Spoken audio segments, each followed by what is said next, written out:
প্রিয় উসমান হাদি, এখন তুমি বেঁচে থাকতে যদি বর্তমানে দেশে যা কিছু হচ্ছে তোমার প্রতিটি কথাই মিলে যাচ্ছে। 1 বছর আগে ছিলেন বিলাই, টক শোতে যান নাই, অনলাইনে কানেক্টেড হইছেন, সেখানেও কি যেন নক করছে, বাসা ধুয়ে দৌড়াইতেছেন। মানে এটা তো আমরা মানি।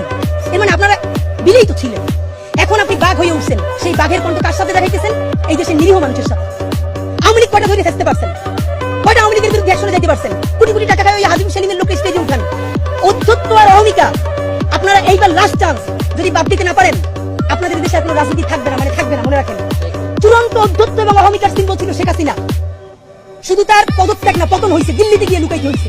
সুতরাং আপনারা তো তার ধারে কাছেও না।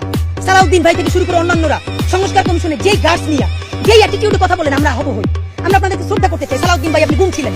বিএনপির কত মানুষের জীবন ম্যাসাকার হয়ে গেছে, তাদেরকে ইন্টারভিউ করে দেখেন। প্রত্যেকটা মানুষ বিএনপির এই আচরণে, যারা বিএনপির জন্য জীবন দিচ্ছে, তারা আহত, তারা কাউকে বলতে পারে না। আমাদেরকে অগণিত বিএনপি কর্মীরা ধরে বলে, ভাই আপনারা যেটা বলেন এইটা শতভাগ সত্য, একটা দলের কাঠামোর মধ্যে আছে, বলতে পারতেছি না, কিন্তু এভাবে নেওয়া যায় না।